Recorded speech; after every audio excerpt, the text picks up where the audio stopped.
Chemistry में 9 chapters हैं 11th class में। फिजिकल, ऑर्गेनिक और इनऑर्गेनिक में बांटे हुए हैं। चैप्टर 1 टू 5 और 6 फिजिकल केमिस्ट्री के हैं, 8 और 9 ऑर्गेनिक के हैं एंड 3, 4, 7 जो हैं हमारे इनऑर्गेनिक के। इसमें से जो हम आज चैप्टर देखने वाले हैं वो है first chapter, some basic concepts of chemistry. तो इसमें स्टार्टिंग में कुछ बेसिक कॉन्सेप्ट्स ही देखने हैं हमारे को कि एटम क्या होता है, मैटर क्या होता है। तो मैटर सभी को पता ही है, anything around us that has mass and volume उसको हम कहते हैं मैटर। और एटम की भी डेफिनेशन सबने पढ़ी होगी कि मैटर जिस चीज़ से मिलके बना होता है, स्मॉलेस्ट इंडिविजिबल पार्टिकल जो होता है वो एटम होता है। लेकिन अब हम एटम को डिवाइड भी कर सकते हैं प्रोटॉन, न्यूट्रॉन और इलेक्ट्रॉन के अंदर। अब यहाँ पर हम देखते हैं डेफिनेशन मॉलिक्यूल। जब भी किसी से मॉलिक्यूल की डेफिनेशन पूछी जाए तो वो सिर्फ बोलते हैं ग्रुप ऑफ एटम। लेकिन एक बात ध्यान रखने वाली ये है कि आपको आगे की लाइन भी बोलनी है group of atom having independent existence.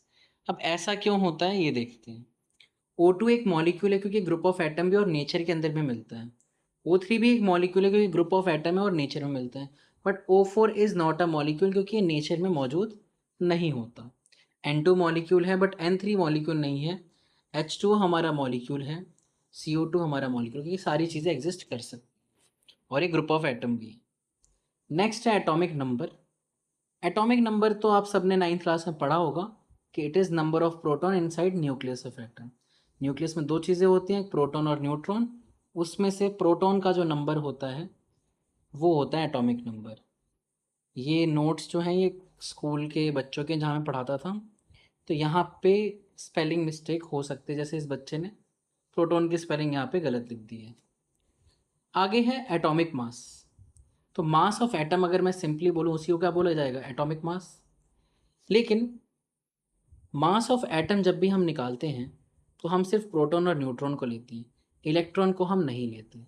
यानी कि हम किसके मास को देखते हैं, सिर्फ न्यूक्लियस के मास को देखते हैं। अब ऐसा क्यों होता है कि हम इलेक्ट्रॉन को नहीं लेते। तो अगर आप देखोगे तो प्रोटॉन और न्यूट्रॉन का मास ऑलमोस्ट इक्वल होता है, स्लाइटली न्यूट्रॉन का ज़्यादा होते हैं। लेकिन अगर मैं इलेक्ट्रॉन के मास को देखूं तो वो काफ़ी ज़्यादा कम होता है प्रोटॉन और न्यूट्रॉन के मास से। तो वो इतना कम है कि उसको अगर मैं ऐड भी कर दूंगा तो उससे कोई फ़र्क नहीं पड़ेगा। इसीलिए एटॉमिक मास निकालते टाइम हम सिर्फ प्रोटॉन और न्यूट्रॉन को देखते हैं। अब आगे हमें इधर 20 तक एटॉमिक नंबर्स को लिखा गया है और उनके सिंबल्स के साथ। वैसे मोस्ट ऑफ द स्कूलों में ये जो मासेस हैं ये भी लिखे जाते हैं अलॉन्ग विद एटॉमिक नंबर। लेकिन फॉर सेफर साइड आप 20 तक एटॉमिक मासेस को भी याद कर लो। तो यहाँ पर अगर आप देखोगे तो मैंने एक छोटी सी ट्रिक बताई है याद करने की कि जितने भी इवन नंबर के एटॉमिक नंबर हैं उनका एटॉमिक मास निकालने के लिए 2 से आप मल्टीप्लाई कर दो, और जितने भी ऑड नंबर हैं उनको 2 से मल्टीप्लाई प्लस 1 कर दो। इवन वाली जो बात है वो कहाँ कहाँ नहीं लगती वो ध्यान रखना। एक तो बेरिलियम पे वो वाली चीज़ नहीं लगेगी, और कहाँ नहीं लगेगी, तो एक आपकी आर्गन पे भी ये ट्रिक नहीं लग पाती डबल करने वाली इवन नंबर के लिए। ऑड नंबर वाली का ध्यान रखना है आपको कि ऑड नंबर वाली एक नाइट्रोजन पे नहीं लगती, एक क्लोरीन पे नहीं लगती। तो इन दोनों जगह पे आपको ध्यान रखना है कि ये ट्रिक नहीं लगेगी। तो ये 4 प्लेसेस है जहाँ पर ये वाली ट्रिक नहीं लगती, बाकी सबका आप इसकी हेल्प से याद कर सकते हैं। अब सबके मासेस में कोई प्रॉब्लम नहीं है, लेकिन यहाँ पर अगर हम देखते हैं तो यहाँ पे मास आया है 35.5।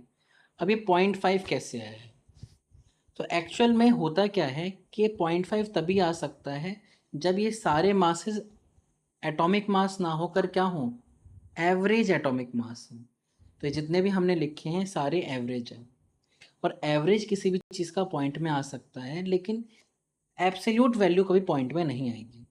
अब ये क्वेश्चन हो सकता है कि सर यहाँ पे फिर पॉइंट नहीं है, सिर्फ क्लोरीन में ही पॉइंट क्यों है। तो क्लोरीन में पॉइंट आने का रीज़न ये है कि बाकी हर जगह भी पॉइंट है। जैसे इसका मास भी 1.009 है, लेकिन यहाँ पर जो डेसिमल प्लेस की वैल्यूज़ हैं वो बहुत छोटी हैं, तो राउंड ऑफ करके हमारा होल नंबर ही बन रहा था। लेकिन क्लोरीन के अंदर प्रॉब्लम क्या है कि क्लोरीन के अंदर सीधा 0.5 आ गया। अब 0.5 आने की वजह से यहाँ पर हम उसको इग्नोर नहीं कर पाए, राउंड ऑफ नहीं कर पाए। अब रही बात, ये साइंटिस्ट ने हमें मास बताया हुआ है, 9th क्लास में हमने इसी को पढ़ा है। लेकिन ये मास हमें भी तो निकालना आना चाहिए कि एवरेज हम कैसे निकालते हैं। तो सबसे पहले हम इस चैप्टर में एवरेज एटॉमिक मास निकालना ही सीखेंगे। तो देखो, एवरेज निकालने का फॉर्मूला यहाँ पे दिया हुआ है N1 A1 plus N2 A2 plus N3 A3 divided by N1 plus N2 plus N3 and आगे सो ऑन भी है। क्यों? अब किसी के अगर 10 आइसोटोप्स हैं तो वो 10 तक जाएगा। अब ये आइसोटोप्स क्या होते हैं? तो देखो, आइसोटोप ऐसी चीज़ें होती हैं, ऐसे एटम्स होते हैं जिनका मास अलग होता है बट एटॉमिक नंबर सेम होता है। अब देखो, मास अलग अलग होगा सेम एटम के लिए, तो हमें क्या निकालना पड़ेगा? एवरेज निकालना पड़ेगा। उसी का ये फॉर्मूला है। तो ए तो हमें ये समझ आता है कि अलग अलग आइसोटोप का मास है। A1 पहले आइसोटोप का है, A2 दूसरे आइसोटोप का है, A3 तीसरे आइसोटोप का है। अब ये एन क्या होता है? एन है अबंडेंस। अबंडेंस का मतलब ये होता है कि वो जो पर्टिकुलर आइसोटोप है वो नेचर में कितने परसेंट मौजूद है। तो यहाँ पर एक सिंपल सा क्वेश्चन कराया गया है कि कैसे हम एवरेज को फाइंड कर सकते हैं।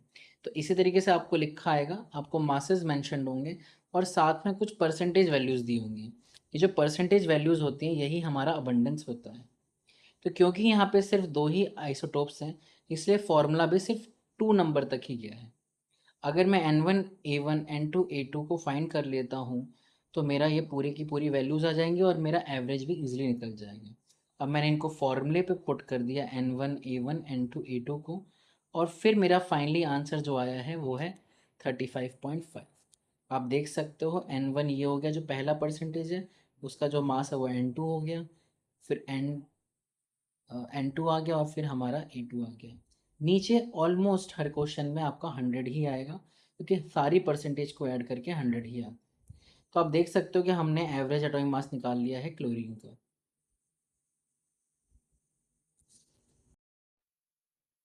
आगे एक और क्वेश्चन यहाँ पे दिया हुआ है जो कि एवरेज एटॉमिक मास से डील करता है। तो ये जो क्वेश्चन है वो है कार्बन से रिलेटेड, कि कार्बन के 3 आइसोटोप्स हैं, कार्बन 12, कार्बन 13 और कार्बन 14, और साथ में उनका अबंडेंस दिया हुआ है। अब क्योंकि 3 आइसोटोप्स हैं तो ये नंबर भी कहाँ तक जाएगा? 3 तक जाएगा। तो N1 A1 plus N2 A2 plus N3 A3 divide by N1 plus N2 plus N3। अब इस फॉर्मूले के अंदर जो N होता है वो होता है परसेंटेज, तो ये हो गया N1, ये हो गया N2 और ये हो गया हमारा N3। और A1 A2 और A3 उनके रिस्पेक्टिव मासेस होते हैं। यहाँ पे उनकी डिटेलिंग को हमने लिखा हुआ है। अब बस हमें इस फॉर्मूले के अंदर सबको पुट करना है। हमने N1 A1 N2 A2 N3 A3 को पुट कर दिया। अब यहाँ पर देखो, ये जो वैल्यू आएगी ये बहुत ही छोटी आएगी। क्यों? क्योंकि यहाँ पे 10⁻⁻10। अब 10⁻⁻10 है तो यहाँ पर बहुत ही स्मॉल वैल्यू आने की वजह से हम उसको निगलेक्ट कर देते हैं। क्यों निगलेक्ट कर देते हैं? क्योंकि ये जो मल्टीप्लिकेशन करके आएंगे बहुत ही बड़े नंबर आएंगे, और ये आप सोच सकते हो 0.00 कितनी बार लिखना पड़ेगा तब आएगा। तो इतनी छोटी वैल्यू को अगर मैं ऐड भी कर देता तो कोई फ़र्क नहीं पड़ता। तो आप देख सकते हो हमारा फाइनल आंसर आ चुका है 12 अप्रोक्सीमेटली। इसके अलावा एनसीईआरटी में भी 30s की लाइन में आप 31 से लेकर 35 तक चेक करिएगा, वहाँ पर भी आपको एक और क्वेश्चन मिल जाएगा आर्गन का, उसको आप प्रैक्टिस कर सकते हैं। अब आगे जो है वो थोड़ी सी क्लासिफिकेशन है मैटर की। तो पहली classification on the basis of state, तो सॉलिड लिक्विड गैस सबको पता है, ये मोस्टली स्कूल्स में बहुत ही कम पूछा जाता है। तो सॉलिड्स क्या होते हैं? जिनके पार्टिकल्स के बीच में इंटरमॉलिक्यूलर स्पेस क्या होता है? बहुत ही कम होता है। स्पेस क्यों कम होता है? क्योंकि यहाँ पे जो फोर्स होती है वो बहुत ही ज़्यादा स्ट्रांग होती है। यहाँ पे मॉडरेट फोर्स होती है इसलिए स्पेसेस थोड़े से बढ़ जाते हैं, और गैसेस में वीकेस्ट फोर्स होती है इसलिए सबसे ज़्यादा स्पेस होता है। अगली बात आप सबको ने पढ़ी हुई है कि सॉलिड का एक फिक्स शेप होता है, एक फिक्स वॉल्यूम होता है। लिक्विड्स का कोई फिक्स शेप नहीं होता बट एक फिक्स वॉल्यूम होता है। Liquid shape of the container को ले लेते हैं, और गैसेस का ना ही कोई फिक्स शेप होता है ना ही कोई फिक्स वॉल्यूम होता है। तो जैसे कि आपके पास एक छोटी सी डिओड्रेंट की बोतल है, तो अगर अभी हम देखें तो इस डिओड्रेंट की बोतल का वॉल्यूम छोटा सा है, और इसका जो शेप है वो भी कौन से शेप का है? सिलेंड्रिकल। लेकिन अगर आपने एक रूम में इसको स्प्रे कर दिया तो आपको पता है कि रूम कौन से शेप का होता है? मोस्टली क्यूबॉइड शेप का होता है। तो अगर हर जगह स्मेल आने लग जाएगी तो मतलब उसने पूरा का पूरा रूम का वॉल्यूम ले लिया है, और साथ ही साथ शेप भी क्या हो गया? तो उस गैस का रूम जैसे ही हो गया। तो मतलब ना ही उसका एक फिक्स शेप था ना ही कोई फिक्स वॉल्यूम था। अब यहाँ पर नेक्स्ट बात ये है कि सॉलिड्स के अंदर जो पार्टिकल्स होते हैं वो अपने आप मूव नहीं कर सकते, कोई फ्लूइडिटी नहीं होती, बट वो अपनी ही जगह पे थोड़ा बहुत हिल डुल सकते हैं, और इसी हिलने डुलने को हम कहते हैं ऑसिलेशन और vibration eight their own position. लेकिन जो लिक्विड्स होते हैं देवर एबिलिटी टू फ्लो, वो एक जगह से दूसरी जगह चले जाते हैं। और गैसेस के लिए तो हम कहते हैं कि हवा बह रही होती है। अब यहाँ पर हमने लिखा हुआ है कि कैसे हम अलग अलग स्टेट्स को जब चेंज करते हैं तो उन प्रोसेस को क्या कहा जाता है, एंड साथ ही साथ टेम्परेचर और प्रेशर का चेंज भी लिखा हुआ है। तो हम फटाफट इसको देख लेते हैं। तो देखो, सॉलिड से लिक्विड बनाने की प्रोसेस को हम कहते हैं फ्यूज़न। लिक्विड से गैस बनाने की प्रोसेस को हम कहते हैं वेपोराइजेशन। अगर हम लिक्विड से वापस सॉलिड बना रहे हैं तो उसको हम कहते हैं फ्रीजिंग या सॉलिडिफिकेशन भी कह देते हैं। और गैस से अगर लिक्विड बनाते हैं उसको बोलते हैं कंडेंसेशन। अब अगर हम टेम्परेचर बढ़ाकर सीधा किसी चीज़ को गैस बनाते हैं सॉलिड से, तो उस प्रोसेस को कहते हैं सब्लिमेशन। और अगर वापस आते हैं गैस से सॉलिड की तरफ तो इसको कहते हैं डिपोजिशन। अब यहाँ पे टेम्परेचर का चीज़ तो सबको ऑब्वियसली पता है। प्रेशर के बारे में थोड़ी सी बातें जान लीजिए। तो होता क्या है कि अगर हम गैसेस के ऊपर बहुत ही ज़्यादा प्रेशर लगाते हैं, तो गैसेस के ऊपर प्रेशर लगाने की वजह से उसकी चीज़ें क्या आ जाएंगी, बहुत पास पास आ जाएंगी, और वो क्या बन जाएगा, लिक्विड बन जाएगा। तो इसीलिए अगर मैं गैसेस के ऊपर प्रेशर लगाता हूँ, प्रेशर बढ़ाता हूँ, तो वो हमारा किसके अंदर कन्वर्ट हो जाता है, लिक्विड के अंदर। और फर्दर प्रेशर लगाने पे in very extreme cases it can be converted into solid salts. यहाँ पर वही क्वेश्चन जो मैं अभी बात कर रहा था उसको यहाँ पे सॉल्व करा हुआ है। मोस्ट ऑफली मैंने ये होमवर्क में बच्चों को दिया होगा, तो आप इसको भी देख सकते हो। ये भी एवरेज एटॉमिक मास का क्वेश्चन है, एनसीईआरटी का ही क्वेश्चन है, आप एक बार देख लो इसको। नेक्स्ट है सिंपल से डेफिनेशन। हम इसको बड़ी क्विकली करेंगे कि आप इसके बारे में सब कुछ अच्छे से जानते हो। तो ये डेफिनेशन किसकी है कि मैटर को on the basis of nature दो पार्ट में बांटा हुआ है, प्योर सब्सटेंसेस और मिक्सचर्स। प्योर सब्सटेंसेस क्या होते हैं, जिसमें या तो सेम टाइप ऑफ एटम है या डिफरेंट एटम्स भी आते हैं, तो एक फिक्स रेशियो में रहे। और अगर किसी भी रेशियो में हम चीज़ों को मिक्स करने लग जाएंगे तो उसको हम क्या कहलाएंगे, मिक्सचर कहेंगे। अब जो प्योर सब्सटेंसेस हैं वो दो तरीके के होते हैं, एक होता है एलिमेंट्स और एक होते हैं कंपाउंड्स। तो एलिमेंट्स जो होते हैं उनके अंदर सेम टाइप ऑफ एटम होता है, जैसे कि O2 एक एलिमेंट है, O3 एक एलिमेंट है, और P4 भी एक एलिमेंट है, क्योंकि इसके अंदर सिर्फ ऑक्सीजन या फॉस्फोरस टाइप के एटम्स।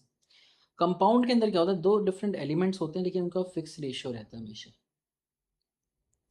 जैसे कि आप देख सकते हो H2O और CO2।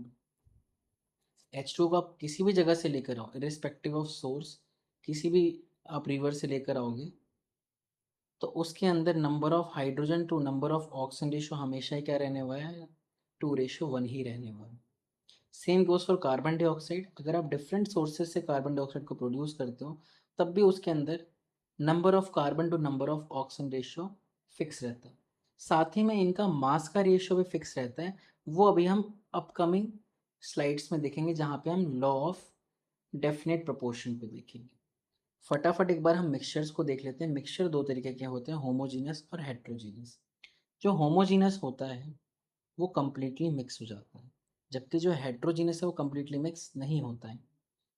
आप इनका एग्जाम्पल भी दे सकते हो, salt plus water completely mix हो जाता है। सेम कंपोजिशन का मतलब क्या होता है, देखो ये ग्लास है, इसके अंदर आपने नमक और पानी को घोल दिया है।